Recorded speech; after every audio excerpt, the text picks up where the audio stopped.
Apakah dalam Islam, dalam praktik sejarah peradaban Islam, itu dikenal dengan istilah penjara, sanksi penjara yang kita kenal seperti saat ini. Nah, dalam video ini saya tidak akan menjelaskan hukum penjara di dalam Islam atau di dalam ilmu fikih. Saya tidak akan menjelaskan itu, tapi hanya lebih berfokus kepada sejarah peradaban Islam. Apakah pernah mempraktikkan sanksi berupa model seperti penjara yang kita kenal saat ini. Nah, penjara di dalam bahasa Arab itu dikenal dengan istilah disebut dengan al-sisnu atau al-habsi atau kemudian dengan al-hasiru. Ini kita temukan di dalam firman Allah yang berbunyi yang artinya kurang lebih pada pokoknya sebagai berikut. Neraka jahanam itu adalah penjara bagi orang-orang yang tidak beriman. Nah, pada masa awal Khalifatul Rasyidin, lebih tepatnya pada masa Khalifah Umar ibn Khattab, ini pernah mempraktikkan sanksi berupa seperti penjara. Perlu kita ketahui bahwa penjara itu secara sederhananya adalah artinya mencegah seseorang untuk tidak melakukan hal serupa, tindakan kejahatan hal serupa. Nah, pada masa Khalifah Umar ibn Khattab, itu pada waktu itu beliau pernah membeli rumah Sofwan bin Umayyah seharga 4.000 dirham yang difungsikan agak mirip sama dengan penjara seperti saat ini yang kita kenal, begitu ya. Nah, kemudian dilanjutkan pada masa Khalifah Ali bin Abi Thalib juga waktu itu membuat semisal penjara, yaitu berupa rumah yang diberi nama Nafi, yang artinya yang bermanfaat. Tetapi bangunan ini tidak kokoh, jebol, mengakibatkan banyak tahanan di situ kemudian kabur. Akhirnya diperbaiki dan diberi nama dengan Muqayyis. Nah, begitu.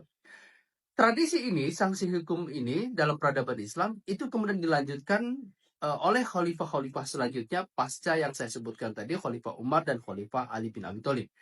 Nah, termasuk pada masa Khalifah Utsmani atau yang disebut dengan Ottoman. Nah, pada masa Ottoman inilah di sini ada penjara yang kemudian sebetulnya sudah dibangun sejak masa Romawi, bahkan kemudian Romawi, Bizantium, diperbaiki di masa Persia, kemudian masuk sampai pada masa Khalifah Ottoman atau Utsmani yang dan bahkan juga dipakai oleh Republik Turki pasca Khalifah Utsmani.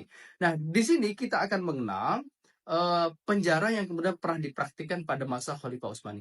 Nah, penjara ini sampai saat ini masih bisa kita lihat, masih bisa kita kunjungi, dan kita juga bisa pelajari sebetulnya bagaimana pola penjara pada masa Khalifah Utsmani. Nah, salah satunya penjara pada masa Khalifah Utsmani ini dikenal dengan istilah the Great Prison atau the Great Jail atau penjara yang kemudian besar.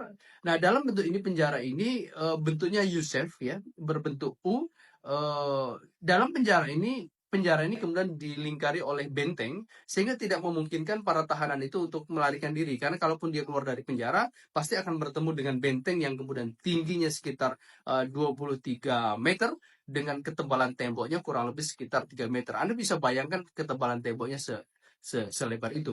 Nah, penjara ini nanti akan kita pelajari, kita kunjungi bagaimana di dalam penjara ini. Bahkan di dalam penjara yang dipraktikkan pada masa Khalifah Utsmani ini, di dalamnya sudah sangat lengkap. Misalnya ada aula untuk pendidikan, kemudian ada kantin, ada dapur, ada tempat mandi. Ini semuanya terpisah. Bahkan di dalam penjara ini ada juga penjara untuk anak-anak, penjara untuk perempuan dan laki-laki, semuanya terpisah. Jadi praktik ini pernah dilakukan pada masa sejarah peradaban Islam. Nah, ini dapat kita kunjungi di dalam sebuah program yang saya sebut dengan program History of Law and Court in Ottoman Law. Sejarah hukum dan pengadilan pada masa Khalifah Ottoman atau Utsmani di Turki. Demikian, terima kasih. Assalamualaikum warahmatullahi wabarakatuh.